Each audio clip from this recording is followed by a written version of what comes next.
یہ بتائیے گا، ادب یہ کہتا ہے کہ پہلے میں وہ بات کروں جس پر میرا دل بہت زیادہ رنجیدہ ہے، واقعے کا ذکر کروں جو کہ گزشتہ روز پیش آیا، پھر میں آؤں گا حمزہ شہباز کی طرف۔ جناب یہ بتائیے گا، یہ مسجد نبوی میں جو واقعہ ہوا ہے، آپ اس کی کتنی مذمت کرتی ہیں، کیا کہیں گی اس پر آپ؟ میں بالکل، آپ نے صحیح فرمایا کہ یہ واقعہ بڑا ناخوشگوار ہے، اور ایسے واقعے جو ہیں ان کو بالکل کسی طریقے سے بھی انکریج نہیں کرنا چاہیے۔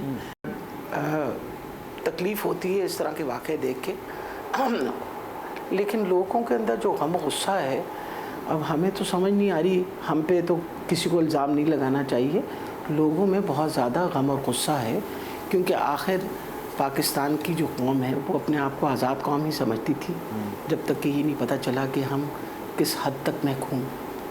تو میرا خیال ہے یہ غم اور غصہ کی اظہار جو تھا نا، تھا تو بہت تکلیف دے، لیکن لوگوں نے میرا خیال ہے یہ اسپونٹینیسلی کیا، اور بالکل اس چیز کو، ایسی چیزوں کو بالکل انکریج نہیں کرنا چاہیے۔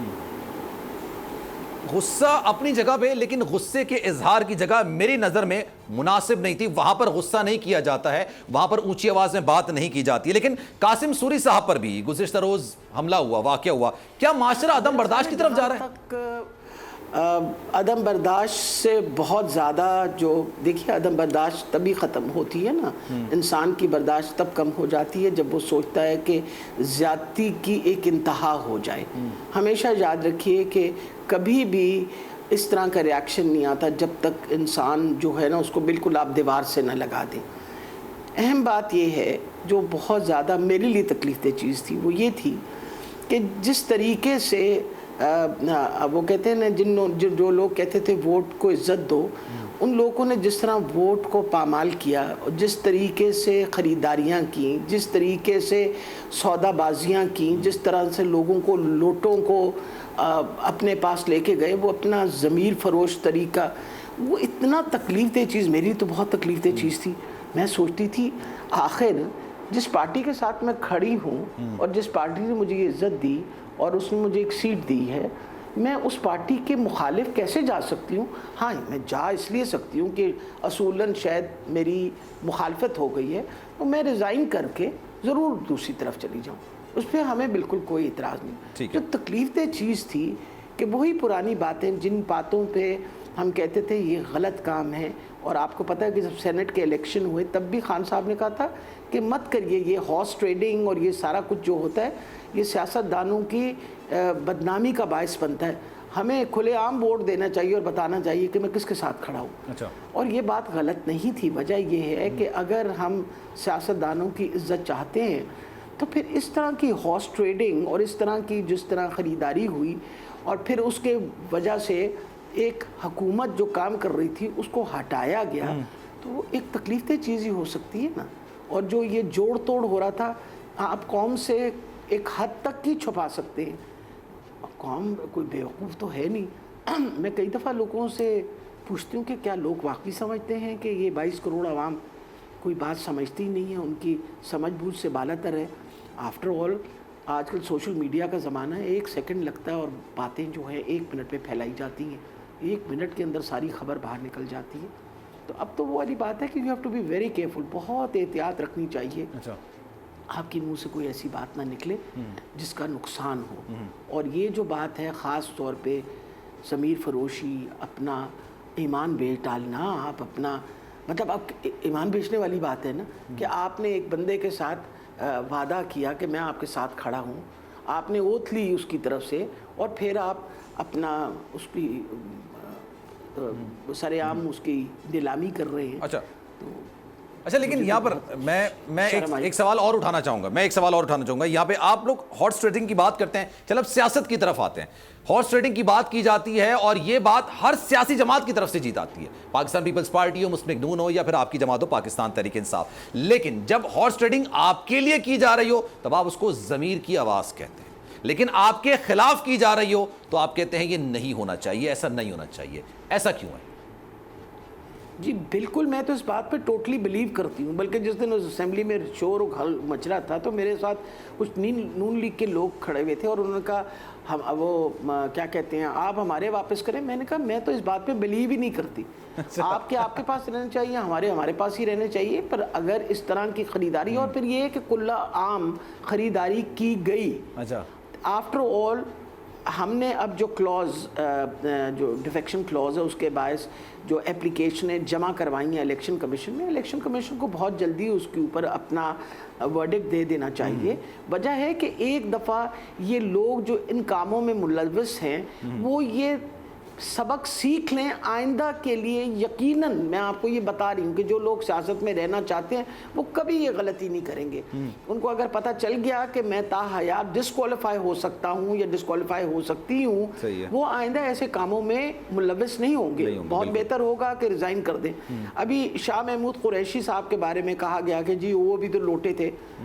یہ بات یاد رکھیے گا, وہ اس وقت ہی وہ سٹنگ منسٹر, انہوں نے اپنی منسٹری سے ریزائن کیا. بالکل انہوں نے اپنی ممبرشپ سے ریزائن کر کے آگے تحریک انصاف جوائن کی تھی. آپ اس طرح کریں, کسی نے کوئی اعتراض نہیں کرنا تھا, آپ کر دیتے نا. یہ جو 25 لوگ ان کے ساتھ کھڑے ہونا چاہتے تھے وہ 100 دفعے جا کے کھڑے ہوتے, ریزائن کر کے کھڑے ہوتے. آ گیا جہاں تک کولیشن گورنمنٹ کا, کولیشن گورنمنٹ کے اندر بھی آپ کے سامنے ہے جس طرح جوڑ توڑ ہو رہا تھا اور ایک تماشا بنا ہوا تھا. تو افسوسناک بات ہے, اور خاص طور پہ مجھے تو جوڈیشری پہ اس لیے بہت افسوس ہوتا ہے کہ ایک آپ کا سٹنگ پرائم منسٹر یہ بات کہہ رہا ہے کہ ایک مراسلہ ہے جس کے اندر انٹرفیرنس ہے, مداخلت کا لفظ استعمال سب کر رہے ہیں, این ایس سی بھی کر رہے ہیں. آپ دیکھیے تو صحیح کہ رونا پیٹنا کس چیز کا ہے, پوچھ تو لیجئے. آپ نے اپنے آپ کو ایک ٹنل ویژن کے ساتھ اوور آل ہولسٹک ویو آپ دیکھنے کو تیار ہی نہیں ہے. اور کیا واقعی آپ بطور عدلیہ واقعی چاہتے ہیں کہ پاکستان ایک محکوم ملک رہے؟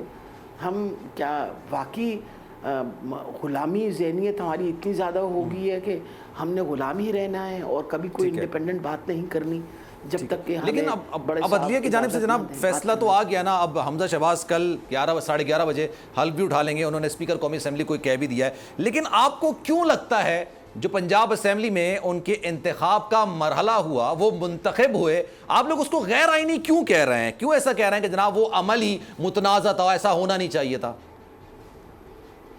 دیکھیں جہاں میں تو خود personally I was a witness to it, میں چشم دید گواہ ہوں نا اس کی ساری. سب سے بڑی یہ بات ہے کہ اسپیکر صاحب کو جب وہ ڈپٹی اسپیکر صاحب آئے ہیں اور ان کے ساتھ جو بھی مار پیٹ ہوئی ہے, وہ دیٹ واز اے ریزنٹمنٹ. وہ جو اپنے جو ان کے کولیگس تھے دے ور ریزنٹفل کہ تم ہمارے ٹکٹ پہ تم نے الیکشن لڑی, ہمارے ٹکٹ پہ تم جیتے, ہماری وجہ سے تم ڈپٹی اسپیکر بنے اور تم ہماری مخالف کام کر رہے ہو. تو جو مار پیٹ ہوئی actually that should have remained in side the assembly. Assembly کی اپنی پولیس ہے, اس کی اپنی ایک باقاعدہ سیکیورٹی ہے, اور وہ سیکیورٹی جو ہے وہی ان کو بچا کے باہر لے کے گئی. جو اسپیکر صاحب نے بہت بڑی زیادتی کی ہے انپریسیڈنٹڈ. لیکن یہاں پر آپ اس سارے معاملے کو, آپ ہی کہہ رہی ہیں, معذرت آپ کی بات کٹ رہی ہے, لیکن آپ اس سارے معاملے کو متنازع قرار دے رہی ہیں. آپ سمجھتی ہیں کہ متنازع یہ معاملہ غیر آئینی ہے؟ آپ کو اگلی بات آپ سن لیجیے. اب مقصد یہ ہے کہ جب انتخاب کے لیے وہ تشریف دوبارہ لے کے آئے اور پولیس انہوں نے اندر بھیج دی, اور جو وہ دھکم پیل ہوئی, آپ کو میں بتا نہیں سکتی کتنی بڑی زیادتی کہ آپ جو سب سے بڑا فورم ہے پارلیمنٹ آپ کا, which actually should be the main controller, اس کے اندر آپ نے پولیس اندر بھیجوا کے, اور وہاں وہ ایم پی ایز کے ساتھ دھکم پیل ہو رہی ہے اور لڑائی جھگڑا ہو رہا ہے. اور پھر اس کے بعد جو آئیز کی سائٹ تھی پورا بالکل اس کو بند کر دیا گیا, وہاں سامنے ساری پولیس ہی پولیس کھڑی ہوئی تھی. ٹھیک ہے, آپ وہاں تل دھرنے کی جگہ نہیں تھی سوائے پولیس کے, اور آ کے وہ اس لابی میں کھڑے ہو کے کس قسم کی الیکشن کروانے لگے. نہ ہمیں آواز کا پتہ چل رہا تھا کہ بات کیا ہو رہی ہے, اور جو جس طرف ان کی طرف جو کیا کہتے ہیں جو اپوزیشن والے تھے ان کی طرف there wasn't any police, انہوں نے اس طرف کھلا رستہ دیا ہوا تھا.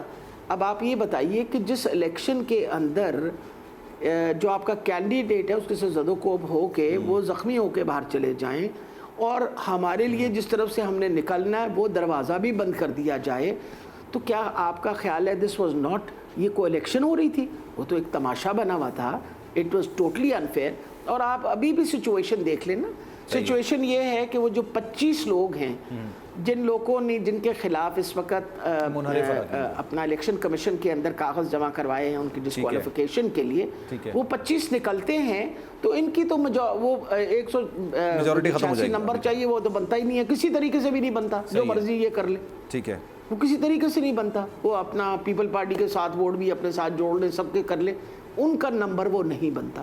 وہ جو 25 بندے نکالے جائیں. اور پھر سب سے بڑی بات ہے جو 25 بندے ان میں 5 جو تھے وہ ان سیٹس پہ تھے جو سلیکٹڈ سیٹس تھی، 3 خواتین کی اور 2 مائنورٹی کی. کل وہ ڈسکوالیفائی ہوں گے، ٹھیک ہے. تو یہ اچھا لیکن جو بھی آپ منحرف اراکین کہیں یا نہیں کہیں، ایک معاملہ ہوا ہے، وہ رکن پنجاب اسمبلی ہیں اور انہوں نے ووٹ دے دیا. لیکن خیر اب کورٹ کی جانب سے احکامات تو آ چکے ہیں اور یہ کہا گیا ہے کہ جناب کل 11:30 بجے حلف اٹھا لیں. دیکھیں بیسکلی بہت حد تک تو کانسٹیٹیوشن کے بارے میں پتہ ہے، اچھا، لیکن میرے خیال کے اندر عدالت جو ہے وہ کیا صدر پاکستان کے اوپر حکم اپنا وہ کر سکتی ہے؟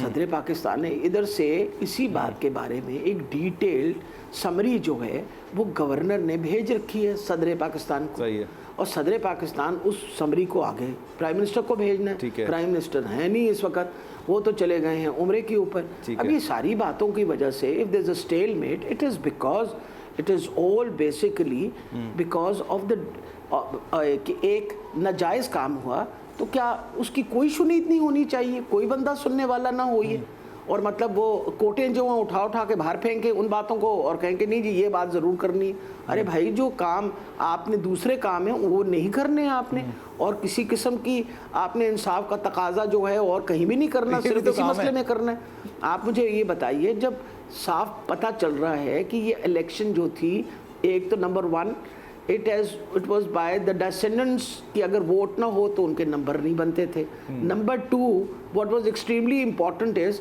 کہ جی وہاں کینڈیڈیٹ نہیں تھا، اس کو مار پیٹ کے he had to go for اور تیسری امپورٹنٹ یہ چیز تھی کہ according to the assembly constitution آپ کو جو لیکن کینڈیڈیٹ وہاں پر اس وقت تو پہلے تھے لیکن معاملہ کافی صورتحال اختیار کر گیا تھا. سبسکرائب کریں اور بیل دبائیں تاکہ کوئی خبر رہ نہ جائے.